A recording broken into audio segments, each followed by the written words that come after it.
नमस्कार अनि हार्दिक स्वागत छ बहसको आजको यो नयाँ श्रृङ्खलामा म महेन्द्र भट्टराईका तर्फबाट। दर्शकहरू, नेपालको एक मात्रै राष्ट्रिय ध्वजावाहक नेपाल वायु सेवा निगम दिनानुदिन धाराशायी बनिरहेको छ। लामो समयदेखि सरकारले दिने बजेटमा निर्भर रहँदै आएको यो निगम यति बेला अत्यन्त सङ्कटग्रस्त अवस्थामा पुगेको छ। यो पछिल्लो घटनाक्रमलाई हेर्ने हो भने सरकारका तर्फबाट अथवा निगम व्यवस्थापनका तर्फबाट यो निगमलाई अब उपरान्त अगाडि बढाउनका लागि पब्लिक लिमिटेड कम्पनीमा लैजानु पर्ने प्रस्ताव सरकार समक्ष प्रस्ताव गरिएपछि निगमका कर्मचारीहरू आन्दोलित बनेका छन्। वास्तवमा निगमका कर्मचारीहरूको भनाइ छ कि वर्तमान निगमको व्यवस्थापनले यो लामो इतिहास बोकेको राष्ट्रिय ध्वजावाहक नेपाल वायु सेवा निगमलाई निजीकरण गर्न खोजियो अथवा आफ्ना नजिकका व्यापारीलाई बिक्री गर्न खोजियो भन्ने आरोप उहाँहरूले लगाउनु भएको छ। यद्यपि सरकारले भने अथवा व्यवस्थापनले भने यदि यसलाई पब्लिक लिमिटेड कम्पनीमा नलैजाने हो भने यसलाई बन्द गर्नुको विकल्प नभएको उसले जनाएको छ। खासमा निगम जुन धाराशायी अवस्थामा छ, सधैँ जसो यो समस्यामा छ, कहिले भ्रष्टाचारका काण्डहरू सार्वजनिक भएर यो चाहिँ अप्ठ्यारोमा पर्ने गरेको छ। अनेकन काण्डले थिलथिलो बनेको यो निगमको अब कसरी चाहिँ के भने यसलाई चाहिँ बचाएर लैजान सकिन्छ, यसको समृद्धि बनाएर लैजान सकिन्छ। खास गरी कर्मचारीहरू जो युनियनहरू आन्दोलित बन्नुभएको छ, उहाँहरूका एजेन्डा के हुन्, उहाँहरूले के देख्नु भएको छ र किन आन्दोलित हुनुभएको छ। आजको बहसको यो श्रृङ्खलामा हामी नेपाल वायु सेवा निगमभित्र चलिरहेको कर्मचारीहरूको आन्दोलन, वायु सेवा निगम व्यवस्थापनले यसलाई पब्लिक लिमिटेड कम्पनीमा लैजानका लागि गरेको प्रस्ताव र यसको समग्र विकासका सन्दर्भमा के गर्न सकिन्छ, यो विषयमा केन्द्रित भएर कुराकानी गर्छौँ। यो विषयमा कुराकानी गर्नका लागि हामीसँग दुईजना अतिथिहरू सिधा सम्पर्कमा हुनुहुन्छ। नेपाल वायु सेवा निगमका पूर्व महानिर्देशक एवं एकजना वरिष्ठ विमान चालक केबी लिम्बू हुनुहुन्छ र आन्दोलनरत कर्मचारीहरूका तर्फबाट आधिकारिक ट्रेड युनियनका वरिष्ठ उपाध्यक्ष ऋषिकेश पन्थी हाम्रो सिधा सम्पर्कमा हुनुहुन्छ। यहाँहरू दुवैजनालाई हार्दिक स्वागत छ हाम्रो कार्यक्रममा। धन्यवाद। सबभन्दा पहिला म ऋषिकेश पन्थीजीकाबाट यो कार्यक्रम आरम्भ गर्न चाहन्छु। पन्थीजी, लामो समयदेखि वायु सेवा निगम जो राष्ट्रिय ध्वजावाहक छ यो समस्याग्रस्त छ, यहाँहरूले भोगिराख्नु भएको छ, देखिराख्नु भएको छ र सारा नेपाली जनताले यसबारेमा जानकारी लिइसकेका छन्। यति बेला सरकारका तर्फबाट पब्लिक लिमिटेड कम्पनी बनाएर यसको समृद्धि अगाडि बढाउने, यसलाई चाहिँ के भने नाफामूलक संस्थामा रूपान्तरण गर्ने जुन एउटा महत्त्वकांक्षी योजना लिएको छ, यहाँहरूले चाहिँ के भने त्यसको विरोध गर्न थाल्नु भएको छ। खास कारण के हो विरोध गर्नुको? कुनै पनि संस्थालाई निजीकरण गर्नु वा कम्पनीकरण गर्नुभन्दा पहिला त्यसको निजीकरणको टर्मिनोलोजीहरू अध्ययन गर्नुपर्ने हुन्छ। अब अहिले स्पेसली नेपाल वायु सेवा निगमको केस भनेको भने नेपाल वायु सेवा निगमलाई नेपाल सरकार अर्थ मन्त्रालयले जेठको 28 गते चाहिँ नेपाल सरकारको गत आर्थिक वर्ष 78-79 को बजेटको बुँदा नम्बर 421 मा निगमलाई रणनीतिक सहायता भित्राउने यसको क्षमता यदि भन्ने कुरा हो आएको छ। कुनै कम्पनीका कुराहरू पनि छैनन्, निजीकरणका कुराहरू पनि छैनन्। त्यो इस्यु के थियो? पब्लिक इस्युहरू थियो, पब्लिक डिबेट थियो। यो आम कर्मचारीको संस्था हो, 3 करोड नेपाली जनताको संस्था हो। यहाँ के गरियो भने त्यो पत्र निगममा नेपाल वायु सेवा निगममा असारको 3 गते आयो। असारको 10 गते यस्ता प्रस्तावहरू पहिला पनि आएको थियो, निगमलाई निजीकरण गर्ने प्रस्तावहरू। 51-52 को बजेट आर्थिक वर्ष 51-52 को बजेट पनि यस्तै नीतिहरू थिए। त्यो नीति कसरी राखिन्छ भने नेपालमा त्यो संस्थाको के नीति राख्ने त भने नीति राखिन्छ, इम्प्लिमेन्ट भएको पाइँदैन। नेपालमा पोलिसी कार्यान्वयनको दृष्टिकोणले तपाईँले हेर्नुहुन्छ भने 100मा 10% मात्रै नीति कार्यान्वयन हुन्छन्, 90% नीतिहरू कार्यान्वयन हुँदैनन्। एउटा योजनाबद्ध रूपमा ल्याइएको नेपाल वायु सेवा निगमले हतियार हो भन्छु म यहाँलाई। तपाईँ किन भन्नुलाई असारको 10 गते नेपाल वायु सेवा निगम सञ्चालक समितिको अध्यक्ष पूर्व सचिव सुशील घिमिरेले यस्तै काण्डहरू गर्नुपर्छ, यो म गर्न सकिन्न, यसले राष्ट्रलाई घातक छ भनेर राजीनामा दिएर हिँड्नुभएको स्थिति हो। हाम्रो बोर्ड पनि के छ? भ्याकुम छ। कानुनको रूपमा बोर्डको अध्यक्ष नभएकाको निर्णयहरू चाहिँ के हुन्छ? अवैध हुन्छ कानुनले। यो कानुनको विद्यार्थी भएको नाताले नै भन्छु। त्यसले चाहिँ असारको 10 गते सञ्चालक समितिको बैठक राख्यो, जहाँ बुद्धिसागर लामिछाने सायद यहाँ भइया अझ ठुल्ठुलो हुन्छ यो मिटिङ, यो बहस कार्यक्रम उहाँले चाहिँ उहाँको संयोजकत्वमा एउटा किशोर कुमार प्रधान बोर्डकै अर्को सदस्यको नेतृत्वमा फुरू गोल्जे शेर्पा र ईश्वरी पौडेल रहने गरी 3 सदस्यीय कार्यदल गर्यो। त्यो कार्यदलले के गर्नु पर्थ्यो भने निगमभित्र भएका क्रियाशील ट्रेड युनियनहरू, हामी आदिका ट्रेड युनियनहरू, यहाँका निर्देशकहरू र आम पब्लिकमा एउटा कन्फरेन्स गर्नु पर्थ्यो, एउटा सेमिनार गर्नु पर्थ्यो, एउटा बहस चलाउनु पर्थ्यो। त्यो गर्नु पर्थ्यो, गरिएन। यहाँका आम कर्मचारी साथीहरूले रातारात छापामारी शैलीमा 48 घण्टामा प्रबन्ध पत्र नियमावली तयारी गर्यो कि त्यहाँको डिएमडी भीमप्रकाश पौडेल हाम्रो महाप्रबन्धकभन्दा एक तहमाथि मुनिसम्मलाई त्यो कुरा थाहा दिएन। रातारात गोप्य राखियो। हामीले एमडी साहबलाई भन्यौँ यस्तो यस्तो प्रस्ताव आएको छ, बजेटमा यो छ, मन्त्रालय यो भन्छ, बाहिर मार्केटमा हल्लाइयो छ, के गर्दै हुन्छ तपाईँहरू, बसौँ तपाईँहरू छलफल गरौँ यो विषयमा, एउटा बहस चलाउँ भने होइन मैले के पनि गरेँ होइन, मैले के पनि गरेँ होइन भन्नु भयो। रातारात चाहिँ तपाईँको त्यसलाई पास गरेर असारको 13 गते बोर्ड वस्तु सञ्चालन समितिको फेरि त्यसलाई पास गरेर चाहिँ अर्थमन्त्रालय निर्णय कार्य गरिन्छ भनेर छापामार शैलीमा पेश गरियो। के छन् त यसका विषयताहरू बुझ्नुपर्ने हुन्छ। यसलाई के कस्तो प्रणालीमा लाने भनेर त्यसको प्रबन्ध नियमावलीको प्रबन्ध पत्रको तपाईँको प्रबन्ध विनियावलीको 10 नम्बरमा चाहिँ के हो त त्यो संस्थापक सेयर भनेर परिभाषा गरियो। निगमलाई प्राइभेटाइजेसन गर्दाको बखतमा कुनै समूहले वा कुनै व्यक्तिले 1000 रुपियाँ बराबर सेयर खरिद गर्यो भने त्यो चाहिँ तपाईँको के हो त संस्थापक सेयर हो भने परिभाषित गरियो नियमावलीमा। अनि कस्तो सेयर प्रणाली अपनाइयो त्यो त भयो प्रमोटर। उतापट्टिको प्रबन्ध पत्रमा के लेखियो भन्नु होला भने प्रबन्ध पत्रमा लेखियो निगमको संरचना कस्तो हुने भन्ने विषयमा। यहाँ के गरियो, यसको अधिकतम पुँजी 50 अर्ब, निगमको सम्पत्ति नै अहिले 54 अर्ब छ, 50 अर्बको पुँजी किन लगानी गर्नु, यसै 16 अर्ब ठिक छ त, पुँजी त आउनु जान्छ बाहिरबाट, अझ निगमलाई 4 अर्ब घाटा हुँदो रहेछ संरचनामा हेर्दाखेरि। अरू एउटा के देखियो 20 अर्ब नि सेयर पुँजी जारी गर्ने।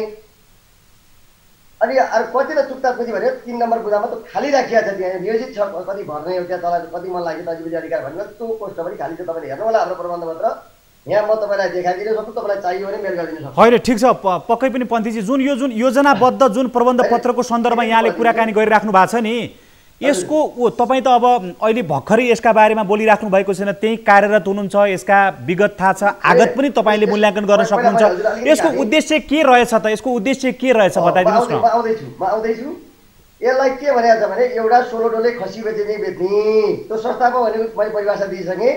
संस्थापक तथा संस्थापक समूहको सेयर खरिद गर्ने सेयर धनीहरू, यहाँ निगम पनि भनेन, नेपाल सरकार पनि भनेन, अन्य कुनै संस्था पनि भनेन, कर्मचारी सञ्चय कोष पनि भनेन। यो प्रबन्ध पत्रले के भन्यो त भने कसैले 16 डल्लो किन्छ भने 100% त्यसलाई दिने, कुनै स्वार्थ समूह, इलाइट ग्रुप, हवाई माफिया कसैलाई दिने यसले सङ्केत गर्छ। अर्को way कुनै पनि प्रबन्ध पत्रमा दुईटा way दिँदैन, सोलुसन दिँदैन, एउटै राइट सोलुसन दिन्छ। वा भन्यो यदि 16 डल्ले खसी बेच्न सकिएन भने अब यसलाई केजीमा बेच्ने 5 किलो 10 केजी गरेर छुट्याइहाल्छ। त्यही सबैलाई 51%, खाद्य पदार्थ विदेशी 2200 कम्पनीलाई 30%, नेपालका हवाई सेवाहरूलाई र ट्राभललाई 14%, निगमका कर्मचारीलाई 5% भनेर विभाजन गरियो। पहिला खसी बेच्ने रणनीति ल्याइयो, यदि खसी बेच्न सकेनलाई काटेर 4-5 किलो बनाएर बेच्ने रणनीति साथीको ल्याइएको छ। यो निगम गाडी छ, आम चाहिँ निगम गाडी छ। त्यसरी नै हिजो हरिसिटीका कारखाना, हिमाल सिमेन्ट, बाँसबारी साला जुत्ता उद्यान, साझा बस, टर्ली यातायात लगायतका 30वटा संस्थानहरू निजीकरण गरिएको हो नि। त्योमध्ये चाहिँ अहिले कतिवटा छन् त 18वटा कोल्याप्स भइसके, डुबिसके, बाँकी 12वटा छन्। 12वटा भने 8वटा ब्रेक इभनमा छ, कस्ट प्लस प्राइसमा पनि छैन। 4वटा जनकपुर सिटी कारखाना लगायतका कारखानाहरू बन्द हुने स्थितिमा छन्। त्यसैले नेपालको कन्टेक्समा कम्पनीकरण निजीकरण, कम्पनीकरणको नाममा निजीकरण गर्ने हो, यो फेल भइसकेको स्थिति हो। त्यसैले हाम्रो आन्दोलन के हो भने निजीकरणमा जान हुँदैन। यसले जाँदाखेरि टर्ली बस बनाउँछन्, आम राज्यको संस्था हो, यसलाई बचाउनुपर्छ। नागरिकलाई क्राइसिस पर्दाखेरि हिजो वुहानमा मेडिकलका विद्यार्थीहरू लिन जाँदा त हाम्रो निजी एयरलाइन्सहरू गएन नि, देशको मिडियमबाट भागेर हिँडेको तपाईँले बुझ्नु भएको छ, तपाईँहरूले समाचार लेख्नु भएको। इराकमा द्वन्द्वग्रस्त रूपमा के हुन्छ भने अन्तर्राष्ट्रिय हवाई कानुनले त्यहाँ हाम्रो राज्यको उपस्थिति भएका संस्थाहरूलाई जाने दिने प्रावधान हुन्छ। त्यहाँ राज्यकै संस्था चाहिन्छ। हिजो कोभिडका अहिले भ्याक्सिन हामीले बोकिराख्नु परेको छ। हिजो तपाईँको इराकमा मान्छे मार्न अवकाशमा हामीले गरेका छौँ र हिजो तपाईँको इभन चाहिँ अर्थक्वेकको बेलामा पनि हामीले गरेका छौँ। राज्यको संस्थाहरू चाहिन्छ, यसलाई सम्बोधन गर्नुपर्छ। यसलाई निजीकरणको कौडीबाट बेच्नुहुन्न। यसलाई यही संरचनामा, यही स्वामित्वमा, यथास्थितिमा नै हामीलाई चाहिएको सक्षम कार्यकारी हो। कार्यक्रम सच्याउँदा हाम्रा संस्था पनि प्रफिटमा छ। तपाईँले हेर्नुपर्छ गौतम दासको पालामा, भिके सिंहको पालामा, सुब्रत घंसाकारको पालामा, इभन एभरेज पालाहरूमा फाइदा छन्। अहिले तपाईँले अझ हाम्रो संस्थालाई भन्दा पार्टीको कसैलाई फेभर गरेर भन्ने कुरा हुनसक्छ। विद्युत प्रणालीलाई हेर्नु न, आजभन्दा 4 वर्ष अगाडि 18 देखि 22,000 लोडसेडिङ तपाईँ अहिले भइरहेको होइन। 17.5 रुपियाँ 17.5 अर्ब रुपियाँ चाहिँ विद्युत प्रणाली लोन हो कि होइन? हो नि। 3 वर्ष एउटा कार्यकर्ताले इमान्दार भएर वफादारीका साथ काम गरिदिनु भयो भने त संस्थाको कायलपटल हुँदो रहेछ। उदाहरण यही छ, इक्जाममा यही छ। हामीलाई पनि यो संस्थालाई कायलपटल गर्न सकिन्छ भने भिजन मिसन गोल हामीसँग छ। हस् पन्थीजी, म फेरि तपाईँसँग आउँछु। म केबी लिम्बू कहाँ फेरि जान चाहन्छु। पन्थीजी, म फेरि आउनेछु तपाईँसँग अर्को प्रश्न म गर्नेछु। केबी लिम्बूजी कहाँ जान चाहन्छु। केबी लिम्बूजी, यहाँले चाहिँ के भने अब लामो समय नेपाल वायुसेवा निगममा सेवा गर्नुभयो, यसको नेतृत्व तहमा पनि पुग्नुभयो, एकजना उड्डयन क्षेत्रको एकजना वरिष्ठ चालक पनि हुनुहुन्छ, व्यवस्थापक पनि हुनुहुन्छ।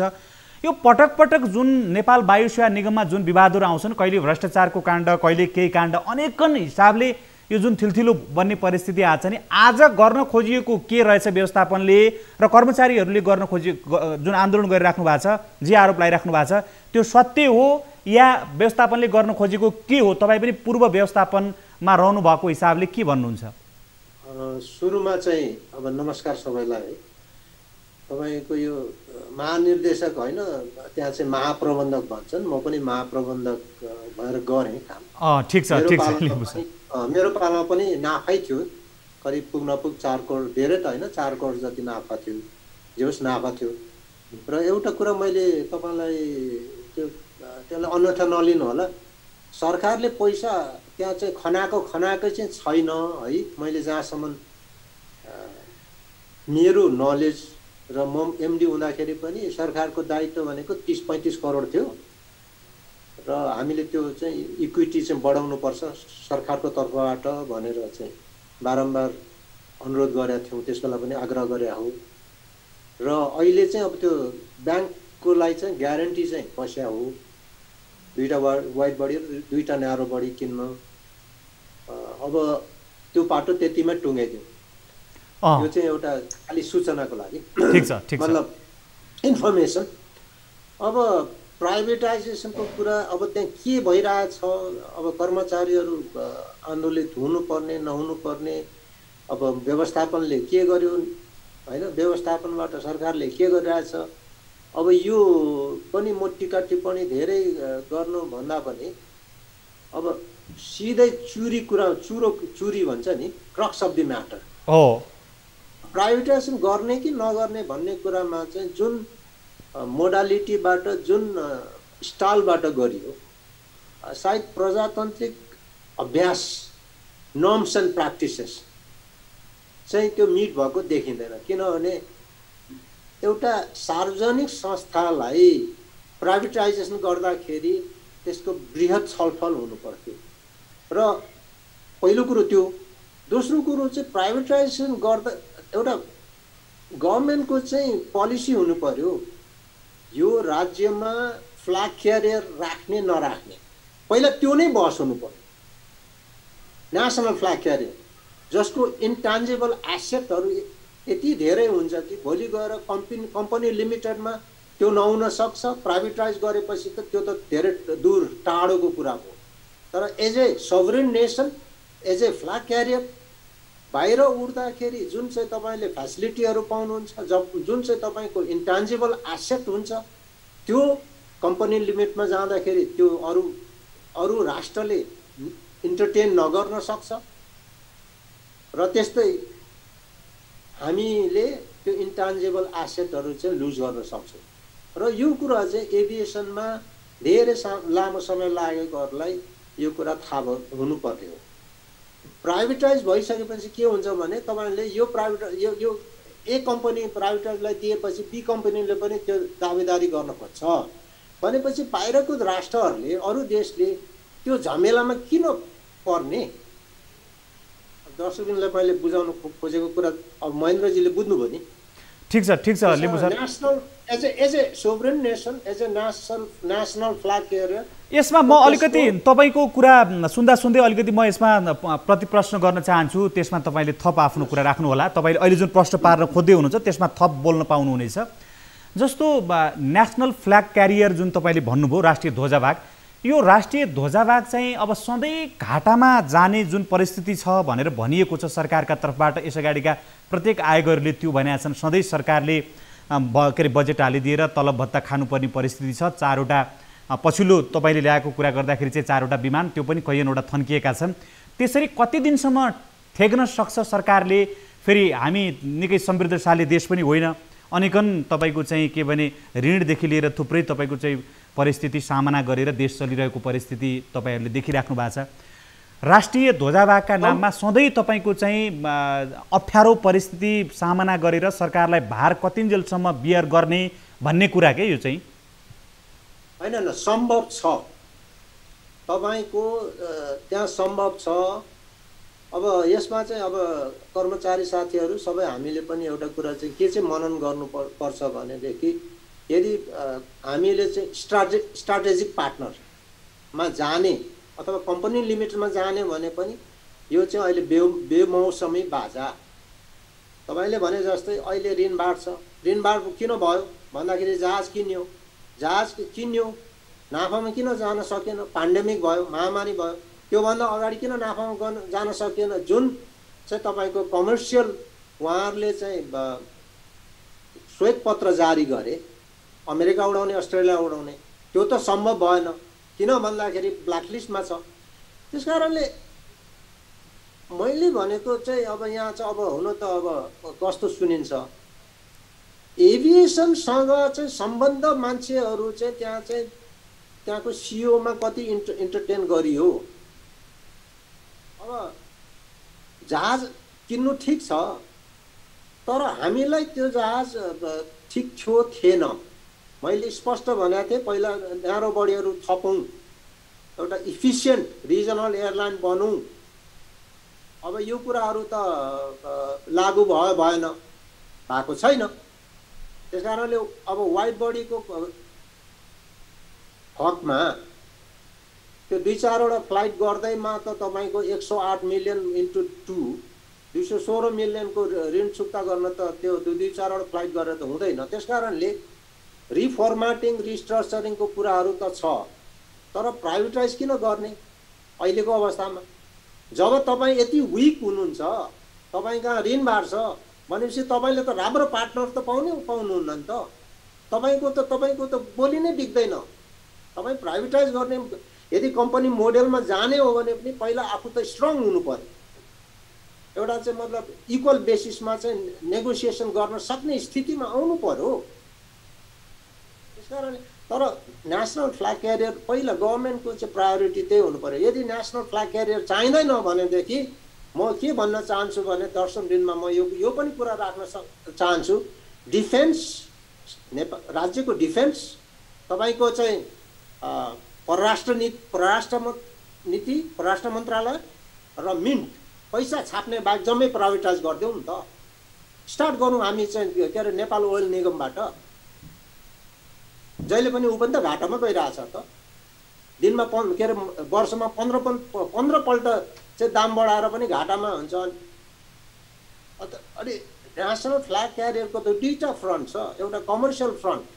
अब कमर्सियल फ्रन्ट त्यति गर्नै सकेका छैन बाहिर पेन्डेमिकले। दोस्रो कुरो डोमेस्टिकमा त अब सबै एनएससीले त आफ्नो मार्केट सेयर त सबै लुज गरिसक्यो। यो कसले गर्दाखेरि भन्दाखेरि अब तीकै अब म हुँदाखेरि नै 7वटा 3वटा चल्थ्यो भनेदेखि अहिले 1-2टा मुस्किलले चलिरहेछ भनेपछि त प्लान नै देखिन्छ नि त। ओभरनाइट होइन कि, यो त पहिलादेखि नै प्लान गरेर प्राइभेटाइजेसन गर्ने यो पुरानोदेखिको प्लान हो तपाईँको विचारमा? अनि यसरी गर्न मिल्दैन। तपाईँको सार्वजनिक संस्थालाई प्राइभेटाइजेसन गर्ने साथ तपाईँको रातारात चाहिँ कम्पनी चाहिँ धनाढ्य हुन्छ भन्ने त्यो चाहिँ होइन। हस्, म तपाईँसँग फेरि आउँछु। एउटा छोटो ब्रेक लिन्छु। ब्रेक पछाडि म आजको बहसमा केन्द्रित हुनेछु। बहसमा आज केबी लिम्बू पूर्व महाप्रबन्धक र त्यसै गरी ऋषिकेश पन्थी हुनुहुन्छ आधिकारिक ट्रेड युनियनका वरिष्ठ उपाध्यक्ष। एउटा छोटो विश्राम लिन्छु, त्यस पछाडि पुनः उपस्थित हुनेछु।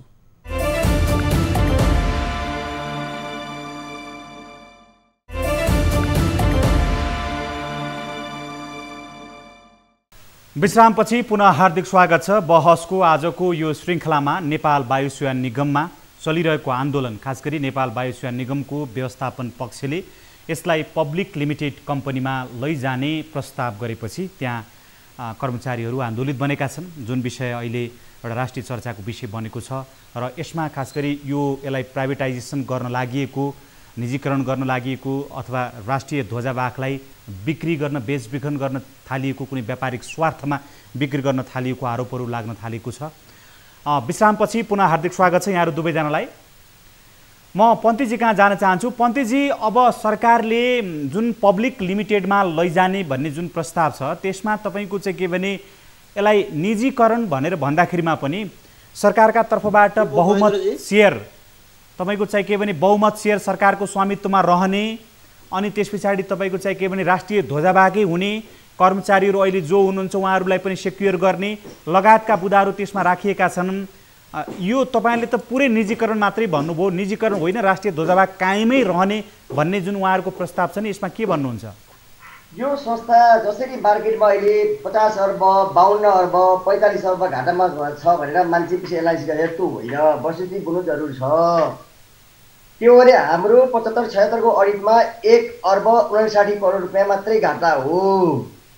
नेपाल अहिले पेन्डेमिकको अवस्था छ। कोलको आइकाको डेटा हेर्नुहुन्छ भने 5000 एयरलाइन्स आजका मितिसम्म रजिस्ट्रेसन भएका छन्। यी मध्ये 5000 एयरलाइन्स घाटामा छन् due to the reason of Covid pandemic है। अब हाम्रो त्यो 38 अर्ब ऋण भनेको जहाज लिँदा लागेका ऋण हो। जहाज लिँदा लागेको ऋण घाटा होइन, यो हाम्रो सम्पत्ति हो, मार्केटमा आएको जस्तो होला होइन। हामी 1 अर्ब 59 करोड रुपियाँ घाटा हो आर्थिक वर्ष 75-76 सम्ममा। त्यो 38 अर्ब लोन भनेको हामीले जहाज किनेका हो, त्यो सम्पत्ति जोडेको हो, त्यो घाटा होइन। जस्तै तपाईँले 1 करोडमा घर किन्नुभयो भने भट्टराईजीलाई 1 करोड रुपियाँ चाहिँ घरमा ऋण घाटामा गयो भन्न मिल्दैन। तपाईँको सम्पत्ति जोड्नुभयो, त्यसको भ्यालुएसन बढ्छ, त्यसको चाहिँ तपाईँको भाडा आउँछ, तपाईँले किस्ता तिर्नुहुन्छ। होइन, तर सपाट कुरा के छ भने पन्तीजी, नाफामा त गएको छैन नि त। एकदम सपाट कुरा के छ भने तपाईँले अघि तपाईँकै डेटा मान्ने हो भने पनि 100 समथिङ करोड, करिब 150 करोड रुपियाँ तपाईँको घाटा तपाईँले भन्नुभएको छ। यो गरिब देशले 150 करोड घाटा यताबाट, सरी तपाईले रङ सुन्नुभएको छ। 1 अर्ब 59 करोड मात्रै हो। 1 अर्ब 59 करोड, 1 अर्ब 59, मैले 150 करोड भने 150 करोड भन्नु र 1 अर्ब 59 करोड भन्ने कुरा उस्तै आयो। यस्तो तपाईलाई म बुझाउँछु, त्यो जस्टिफिकेसन गर्न आउँदैछु म।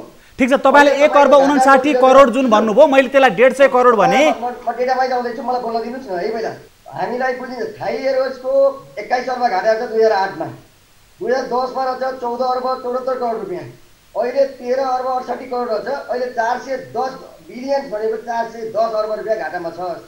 त्यो वर्ल्डको टप एयरलाइनमा परेको छ। कुरो भन्नु है, फेरि टप 10 मा परेको छ।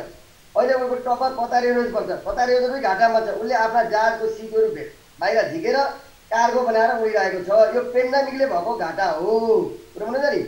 अब हाम्रा संस्था लेभल के छ भने अहिले संस्थानमा नयाँ महाप्रबन्ध आएदेखि भएका जहाजहरू उडाउनु भएको छैन। डोमेस्टिकमा 6वटा जहाज, 4वटा एमएस60, 2टा ट्विनेटरहरू सुतेका सुतै छन्। अनि इन्टरनेसनल फ्लाइटमा के रहेछ भन्नु भने सिसिएमसी छ, कोभिड कन्ट्रोल म्यानेजमेन्ट कमिटी भन्ने हो छ। पक्कै तपाईँ भन्नुहोस् न के गरियो त्यहाँ, हो त्यो कुरा खुलाउनुहोस्, आम जनतालाई बताइदिनुहोस्। त्यो बुद्धिसागर लागि चाहिँ भने त्यसको सदस्य हुनुहुन्छ मन्त्रालयमा प्रतिनिधि गर्ने मान्छे हो, उहाँ त्यहाँ बस्नु भएको छ। उहाँले चाहिँ अब नेपालकै कुनै निजी एयरलाइनलाई 256वटा फ्लाइट दिनुभएको छ। हामीलाई के 239वटा फ्लाइट गरेको छ, यो रिपार्टेसन फ्लाइट हामीलाई 56वटा फ्लाइटमा दिनुभएको छ। उहाँलाई क्वेसन सुन्नु तपाईँले, राज्यका निकायमा बस्ने मान्छेहरूले यो संस्था सिद्ध्याउन लागेका छन्। यो संस्था सिद्धिएको होइन, न्युज बसमा सिद्ध्याउन लागिएको छ क्या। यो कुरो क्लियर छ। अब सुन्नुहोस्, म तपाईँको अरू प्रश्नमा आउँदैछु। अहिले त के हो भने वर्ल्डका 5000 एयरलाइन्स छ, त्यो सबै घाटामा छ। यो पेन्डेमिकले भएको घाटा हो। हाम्रा पनि संस्थाको किन हेर्नुहोस्, गौतम दासको पालामा केबी सरले भन्नुभयो, केबी सरको पालामा। ठिक छ पन्तीजी, तपाईँले एउटा होइन, यो बिचमा तपाईँले अत्यन्तै एउटा महत्त्वपूर्ण होइन पन्तीजी तपाईँले यो बिचमा एउटा महत्त्वपूर्ण कुरा उठान गर्नुभयो जो आम जनताले जान्न आवश्यक छ।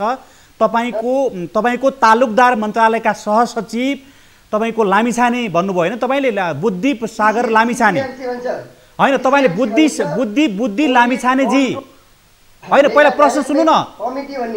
ठिक छ, मै होइन सिसिएमसी नेपाली जनताले बुझिसकेका छन् पन्थीजी। अहिले लामिछानेजी जो सिसिएमसीको सदस्य हुनुहुन्छ, तपाईँको तालुकदार मन्त्रालयको सहसचिव हुनुहुन्छ, उहाँले नियोजित ढङ्गले यो गर्यो जुन भन्नुभयो नि, यसबारे अलिकति बढी चाहिँ के अरे आम जनताले बताउनु पर्यो तपाईँले। उहाँले खास किन यसो गरिराख्नु भएको छ? तपाईँहरूले यो विषयमा पहिले नै आन्दोलन गर्नुपर्ने थियो नि त, देशको सम्पत्ति बचाउनका लागि आफ्ना राष्ट्रिय ध्वजाबागलाई सुताएर तपाईँको चाहिँ के भने प्राइभेटलाई जुन उहाँले फ्लाइट दिने निर्णय गर्नुभयो। ए भट्टराईजी ल प्लिज बताउनुहोस् त उहाँको बारेमा अझ बताउनुहोस्। सुन्नुहोस् तपाईँ एकछिन सुन्नुहोस्, 5 मिनट है धैर्यता छ। हाम्रो नेपाल वायुसेना निगम व्यवस्थापनले है 2075 सालमा एउटा ओएनएम सर्वे गर्ने भनेर लिएर आएको थियो। त्यसमा चाहिँ एउटा कम्पनी यो जनचेतना विकास समाज नेपाल भन्नेलाई त्यसले चाहिँ त्यो ओएनएम सर्वे गर्ने म्यानेजमेन्ट कति चाहिन्छ के चाहिन्छ भनेर एउटा कमिटी गराएको थियो। त्यसलाई 75 साल 2/25 गते डेट टिप्नुहोस् टास्क थियो। त्यो कमिटी भनेको त्यसको संयोजक को थियो भने लोकसेवा आयोगका पूर्व सचिव हरिदत्त पाण्डे, डाक्टर हरिदत्त पाण्डे हुनुहुन्थ्यो।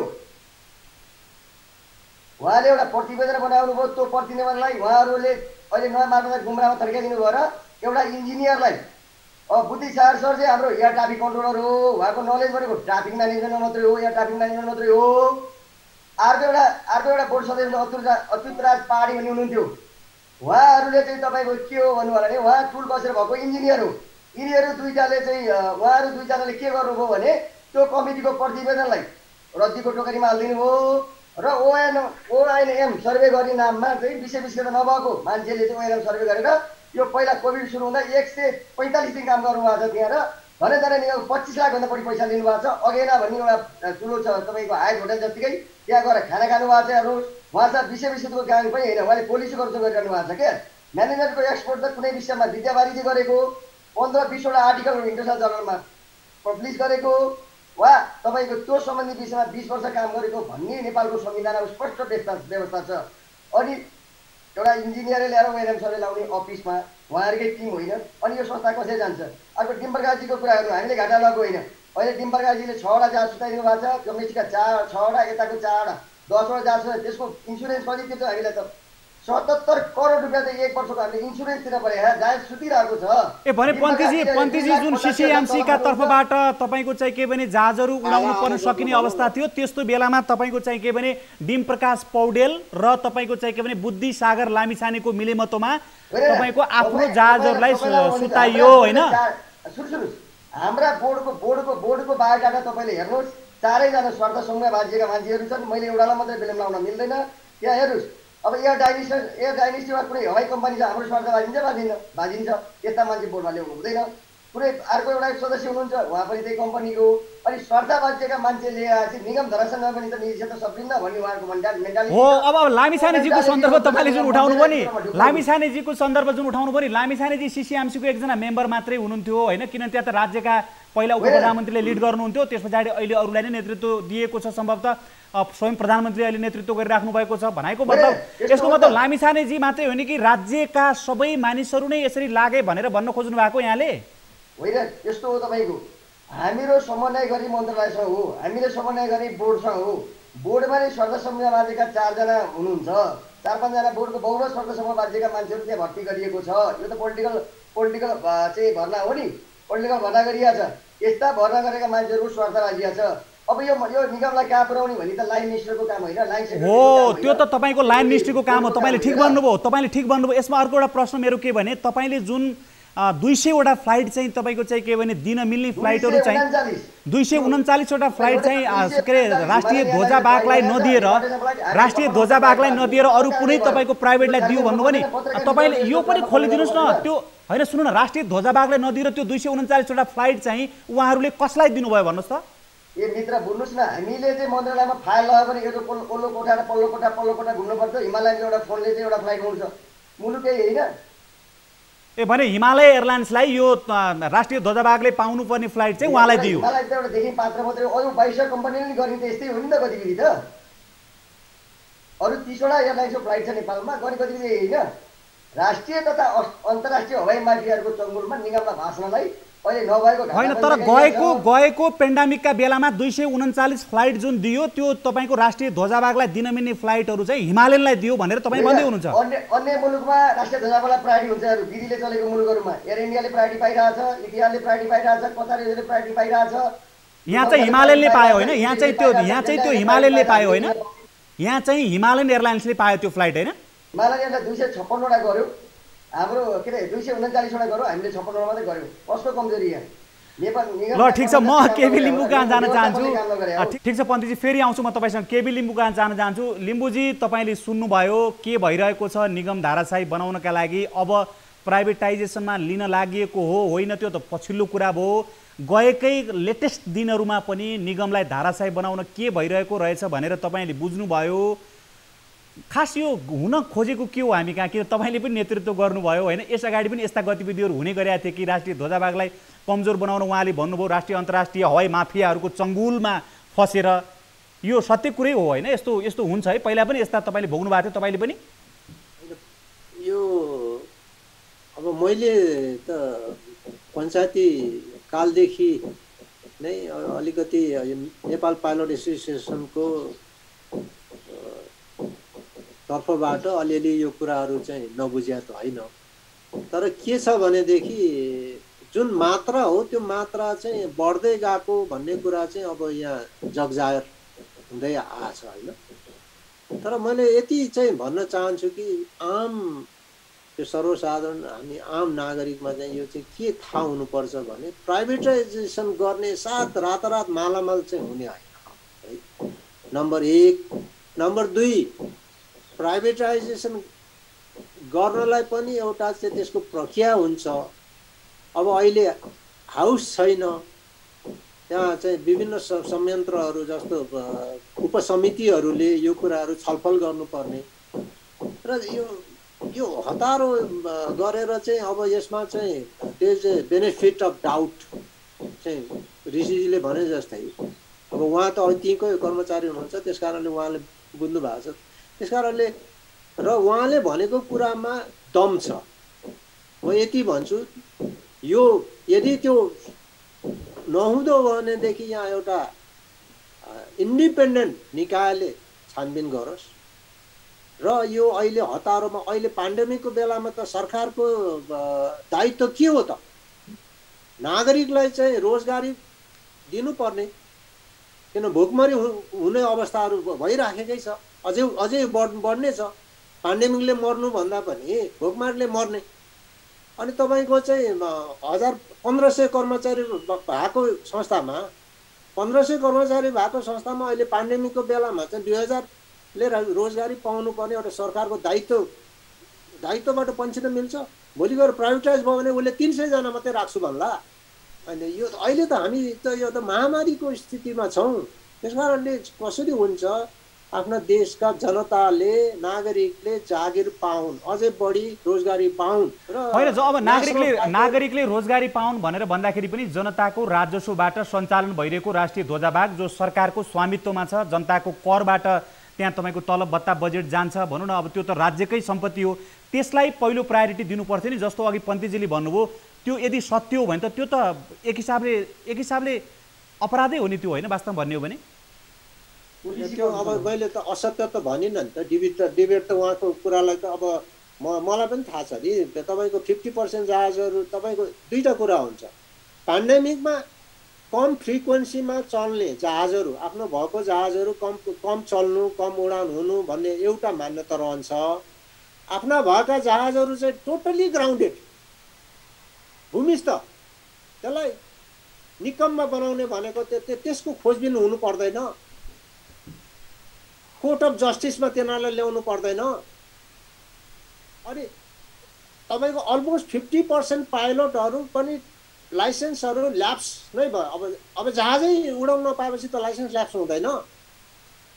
अनि भोलि गएर खर्चिलो यस्तै अब नबुझेर भन्न त मिल्दैन होला, अथवा यसको चाहिँ ग्राभिटी, यसको जुन कम्प्लिकेसनहरू नबुझेको मान्छेहरू ल्याएर ठपक्क टिपेर ल्याएर अब हाम्रो मान्छेहरू ल्याएर राखेपछि अब अघि उहाँले भन्नुभयो 20 वर्ष बोर्ड डाइरेक्टर हुन अथवा चाहिँ त्यहाँको चाहिँ सिओ हुनलाई चाहिँ एभिएसनमा प्रत्यक्ष 20 वर्ष काम गरेको हुनुपर्ने मान्छेहरू। अब त्यो त खै अहिले त त्यो पुरा भएको जस्तो लाग्दैन। क्याप्टेन लिम्बू, अब यसको सोलुसन के तपाईँको विचारमा? किनभने हामीसँग समय सकिन लाग्यो, यो अब राष्ट्रिय चाहिँ चर्चाको विषय छ, यो अरू दिन पनि हामीले छलफल गर्नुपर्ने हुन्छ। म तपाईँसँग चाहिँ अन्तिम प्रश्न गर्छु, फेरि म पन्तीजीसँग फेरि आउनेछु। यो सोलुसन तपाईँको विचारमा समाधान के हो त्यसो भए? होइन, मेरो अब बुलेट फर्ममा हो, बुलेट फर्ममै प्राइभेटाइजेसनको सरकारले स्टडी गर्न सक्छ, तर अहिले त्यो तत्काल त्यो विड्रल हुनुपर्छ नम्बर। अब अर्को कुरो चाहिँ एनएसीलाई चाहिँ त्यहाँ बुझेको मान्छे, टेक्निकल कुराहरू, त्यहाँ इन्जिनियरिङ पाइलटको धेरै समस्याहरू बुझ्छु, देख्छु, जहाजको, र टोटल त्यसलाई चाहिँ रिस्ट्रक्चर रिफर्मेट गरेर त्यसलाई चाहिँ गति दिनुपर्छ। रुटहरू रिस्ट्रक्चर हुनुपर्छ, जहाजहरू रिस्ट्रक्चर हुनुपर्छ, अर्गानोग्राम पनि रिस्ट्रक्चर हुन जरुरी छ। त्यो भनेको नै अलमोस्ट तपाईँको चाहिँ एउटा प्राइभेटाइजेसनको चाहिँ मोडालिटी जस्तै हो नि त। अब त्यसको मतलब चाहिँ मान्छेलाई जागिरबाट निकाल्ने भन्ने होइन कि त्यसलाई चाहिँ सक्षम बनाउनु पर्यो र त्यसको चाहिँ अरू एभेन्युजहरू हेर्नु पर्यो। अब आफ्नो इन्जिनियरिङ डिपार्टमेन्टलाई कसरी बलियो बनाउने, सब्सिडियरी इन्जिनियरिङ डिपार्टमेन्टहरू के अरे इकाइहरू किन नखोल्ने, युनिटहरू आदि कुरा हुन्। त्यस कारणले सम्भावना चाहिँ छ, तर एउटा भनाइ छ नि, it is the man behind the machine भने जस्तै, it is the man behind the organisation. जो मान्छेले त्यसलाई लिड गरेको छ त्यसमा त्यो भिजन हुनु पर्यो, त्यो डाइभर्सिफाई गर्न सक्ने, त्यो रिस्ट्रक्चर गर्न इन्टिग्रेट नो हाउ हुनु पर्यो, इन डेप्थ इन्टिग्रेट त्यो इम्प्लिमेन्ट गर्न सक्ने, त्यसको लागि इन डेप्थ एभिएसनको नो हाउ चाहियो।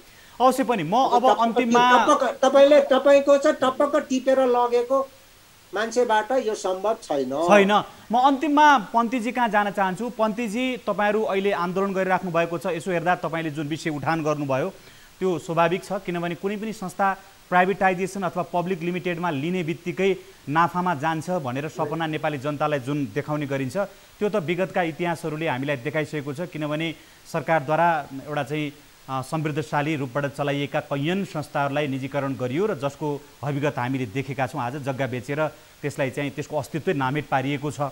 अब एनएसी पनि तपाईँको चाहिँ के भने प्राइभेटाइजेसन अथवा पब्लिक लिमिटेड हुने बित्तिकै नाफामा जाने, अहिले चाहिँ नसकिने भने त त्यो त नाच्न नजान्ने आँगन टेढो भने जस्तै हो। तपाईँले यो कुरा त सही नै उठाउनु भयो। अब यसको समाधान के हो? किनभने उहाँहरूले त प्रस्ताव लिइसक्नुभयो होइन, तपाईँहरू आन्दोलनमा हुनुहुन्छ, यो विषय समाधान कसरी हुन्छ तपाईँको विचारमा? अब अहिलेसम्म नेपाल सरकार लगानी भनेको हामी कहाँ 32 करोड 27 लाख रुपियाँ मात्रै हो। अहिलेसम्म एक पैसा दिएन। एयर इन्डियाको केस हेर्नु भने अहिलेको बजेटमा एयर इन्डियाले 226 अर्ब रुपियाँ चाहिँ एयर इन्डियालाई बुस्टअप गर्नुपर्छ भनेर सोचे। थाई एयरवेज पनि घाटामा रहेछ। 2018मा थाई एयरले घाटामा गएपछि के ल्यायो? 14बाट थाई एयर 2008बाट घाटा छ, उसले बुस्टअप गरेर ल्यायो। घाटामा गएपछि के गर्ने थाई एयरले भनेको उसको दुईटा प्लानिङ हो क्या। तपाईँले बुझ्नु पर्ने कुरा छ। एउटा प्लानिङ गर्यो, त्यहाँको सिओलाई किक आउट गरेर भाइस प्रेसिडेन्टलाई सिओ बनाइदियो, त्यहाँको कर्मचारीलाई बुझ्नु नि हो। दोस्रो के गर्यो? 23वटा एयरक्राफ्ट किन्नलाई 140 मिलियन रुपियाँ त्यति विनियोजन गरेर तपाईँले ओडिसाले गरेर हेर्नु भने भेट्नुहुन्छ है। अनि अर्को एउटा भाइस प्रेसिडेन्टलाई हटाइदियो, उसको असक्षमताले हो भनेर थाईको केस गरेर 2018मा घटाएको कुरो। अर्को कुरा चाहिँ तपाईँको त्यसले जहाज किन्नु पर्छ भन्छन्। हामी कहाँ भएको जहाज बेचेर खानुपर्छ भन्ने मान्यता छ र हामीले राज्यबाट अहिलेसम्म 1 रुपियाँ पनि पाएको छैन। त्यो मैले भनेको एमाउन्टभन्दा बाहिर हामीले आफै कमाएका छौँ। हाम्रो अहिले पनि 90 अर्बको हाराहारीमा प्रोपर्टी छ। हामीले यसलाई म्यानेज गर्न चलाउन सक्छौँ। बरु यदि मात्रै कुरा यो पेन्डेमिकको लागि कसरी दिने राज्यले? जो त राज्यले दियो नि त, खाद्य संस्थालाई अनुदान दिएको छ। के तपाईँको आर्निङमा 30 अर्ब 32 अर्बको हाराहारीमा दिएको छ। तपाईँले हेर्नुहोस्, विद्युत प्राधिकरणलाई 15भन्दा अगाडि सन् 2015 भन्दा अगाडि पनि ग्रिन सेसन दिएको छ। त्यसको झन्डै 40-42 अर्बको हाराहारीमा राज्यले ग्रिन सेसन दिएको छ। भनेपछि नेपाल वायुसेनालाई किन्ने नि, यो त राज्यको उद्योगन सत्ता हो। हामी फेरि बिना साधन स्रोत विश्वका 30वटा अति क्षमता मुलुकसँग सक्षम कम्पिटिसन गरेर 63 वर्षको इतिहास हामीले बिताइसकेका छौँ। त्यस कारणले हाम्रो मेन पावर, हाम्रो टेक्नोक्राट, हाम्रो इक्विपमेन्ट सबै हाम्रो ठिक छ। हामी काम गर्न सक्छौँ। एजेटीमा मान्छेहरूलाई चलाउन सकिन्छ। तर के हो हामीलाई सक्षम कार्यकारी चाहियो। यो कार्यकारी 4,20,000 रुपैयाँ 4,20,250 रुपैयाँ त गाडी भत्ता बाहेक तलब खानुहुन्छ उहाँले। तपाईँका महाप्रबन्धकले त तपाईँको चाहिँ के भने प्राइभेटाइज अथवा पब्लिक लिमिटेडमा लैजाने जुन प्रस्ताव छ त्यो प्रस्ताव भन्दा अन्यथा छलफल पनि गर्न नसकिने कुरै नमिल्ने भनेर भनिसक्नु भएको छ उहाँले। त्यो छलफल कसले गर्छ भने जसले विषयवस्तुको ज्ञान छ नलेज छ अनि छलफल गर्ने हामी जस्ता डिबेट चलाउने तपाईँहरूले चलाउने डिबेट यो इस्यु त उहाँको त नलेजै छैन। एससिसी उहाँ कसरी चलाउँछ त डिबेट? उहाँको त क्षमताकै कुरै होइन, योग्यताकै कुरै होइन, उहाँको चाहिँ त्यो हिसाबको हैसियत पनि होइन। नलेज चाहिन्छ क्या, नलेज भए चलाउने नि डिबेट। तपाईँ चलाउनु भयो, आज म आएँ, भोलि अर्को पात्र ल्याउनुहुन्छ, डिबेट यसरी चलाउने हो। डिबेट बल्ल पो सुरु भएको छ त, डिबेट अन्त्य भएकै छैन। यसलाई अन्तर्राष्ट्रिय सेमिनारसम्म कन्भर्ट गर्नुपर्छ, त्यहाँ हामी पेपर प्रेजेन्टेसन गर्छौँ। तपाईँले हेर्नुभयो अमेरिकाले 1978मा प्रेसिडेन्ट जिम्मी कार्थिनले चाहिँ अमेरिकन एयरलाइन्सलाई बिगार्नु गरे यस्तै घाटा गयो भनेर। के भनौँ यहाँ त्यो घाटा गरेर डेल्टा र युनाइटेड दुईवटामा बिगार्नु गरे, त्यो दुइटै त्यहाँदेखि कन्टिन्यू घाटामा छ, कन्टिन्यू स्टिल अहिले तपाईँ डेटा हेर्नुहोस्। अमेरिका जस्तो अहिले त्यो ब्याक भएर राज्यको संविधान ल्याउनुपर्छ भनेर त्यसले पेपर कन्फरेन्स गरिरहेको छ। सायद यो वर्षमा मैले पनि पेपर एप्लाई गरिरहेको छु कुरोबाट नि। त्यस कारणले राज्य प्राइभेटबाट ब्याक भएको छ। अहिले अस्ति क्यानबरामा, अस्ट्रेलियाको क्यानबरामा आग लागि भएपछि त्यसले संस्था आफ्नो निजी संस्थाहरूले हुँदो रहेछ, अब राज्यको संस्था चाहिन्छ भनेर लगाइरहेकोमा हामी फेरि प्राइभेटमा जाने हो। र प्राइभेटेसनको कुरा गरिदिन्थ्यो, प्रोडक्सन र प्रोडक्टिभ बढ्छ भन्ने थियो। उत्पादन दुइटै घट्यो, संस्था कोल्याप्स 18वटा बन्द भयो। जाहिर इम्दाईको कुरा गर्नु क्याप्टेन केबी साहबले के थियो भने 1987मा 87,625 जना कर्मचारीहरू सार्वजनिक संस्थानमा काम गर्दछन्। त्यसमध्ये विश्वविद्यालयले मास्टर डिग्री गरेका 26.6% चाहिँ सार्वजनिक संस्थाले खरिद बिक्री हुने रहेछन् भनेको त्यसले जब दिँदछ तिनीहरूलाई। भनेपछि अब होइन ठिक छ, अन्तिममा चाहिँ तपाईँको यो यथास्थितिमै चलाउनु पर्छ भन्ने तपाईँहरूको भनाइ होइन? यथास्थितिमै चलाउन सकिन्छ र चलाउनु पर्छ। संस्था हो, यो बहुराष्ट्रिय सम्पत्ति हो। यसलाई चाहिँ टिम्बरकास्ट महाप्रबन्ध के गर्नुभएको छ भने हाम्रो नालायक महाप्रबन्ध भएर क्षमता नभएको योग्यता नभएको मान्छेहरू यस्तो प्रोपोगन्डा फैलाउँदै हिँड्नु भएको छ। तपाईँले सोचे जस्तो पत्रिका त्यो घाटा पनि होइन, हाम्रो 8 अर्बको हाराहारीको घाटा हो। हामीलाई यो संस्थालाई हाम्रा दक्ष एउटा कार्यकारी मात्रै भयो भने हामी चलाउन सक्छौँ। मलाई लाग्छ 2 वर्षमा यो संस्थालाई बकाइदाका सहित पल्टिका लगाएर मजाले हाँक्न सकिन्छ। त्यो क्षमता, त्यो मेन पावर, त्यो शक्ति, त्यो अध्ययन, त्यो अनुसन्धान हामीसँग छ। त्यसले हामीले स्वतन्त्र चलाउन सक्छौँ। त्यसैले हाम्रो एक मात्र माग के हो भने निजीकरण फिर्ता गर्नुपर्छ, यसलाई कौडीबाट बेच्नुहुन्न र टिम्बरकास्ट जस्ता महाप्रबन्धक काम गर्न सक्नुहुन्न। उहाँले स्वतः म भएको भए नैतिकतामा राजीनामा दिएर हिँडिसक्थे। उहाँले अब नैतिकता राजीनामा दिने या बर्खास्ती हुनेबाट मात्रै हो। अस्ति म मन्त्रीज्यूलाई उहाँले यस्तै नै भरम झर्नु भएको छ। मन्त्रीज्यूलाई मैले गएर 2 घन्टा बसेँ, म डेटा वाइज गर्थेँ, यसरी छलफल भयो, मन्त्रीज्यू कन्डिसन भयो। हिजो मलाई प्रधानमन्त्रीको निजी फोन आएको छ, के हो स्थिति भन्नुहुन्छ। मैले सोध्छु भने छिटै 24 घन्टाभित्रमा तपाईँलाई प्रधानमन्त्रीलाई भेटाउँछु भन्नुहुन्छ। सायद यो तपाईँको इन्टरभ्यू सकेपछि म त्यता जान पाउन पनि सक्छु, त्यहाँ पनि हामीले कन्भिन्स गर्न सक्छौँ। यी सब भरम हो। तपाईँहरू मिडियाको ठुलो भूमिका हुन्छ, आम नागरिकको ठुलो भूमिका हुन्छ। हामी यसलाई छिरेर छोड्छौँ, हामी यो संस्थालाई बचाएर छोड्छौँ। आज 7 विद्यार्थी दलहरूले हाम्रो आन्दोलनलाई कृतज्ञ जनाएका छन्। म धेरै धेरै धन्यवाद दिन चाहन्छु। दर्शकहरू, उहाँहरू हुनुहुन्थ्यो ऋषिकेश पन्थी, जो आधिकारिक ट्रेड युनियन नेपाल वायुसेवा निगमका वरिष्ठ उपाध्यक्ष र नेपाल वायुसेवा निगमका पूर्व महाप्रबन्धक एवं वरिष्ठ विमान चालक केबी लिम्बू। आजको बहस यहीँ सकिन्छ। अर्को श्रृङ्खलामा नयाँ विषय र पात्रहरूका साथ फेरि उपस्थित हुनेछौँ। बिदा दिनुहोस्, नमस्ते।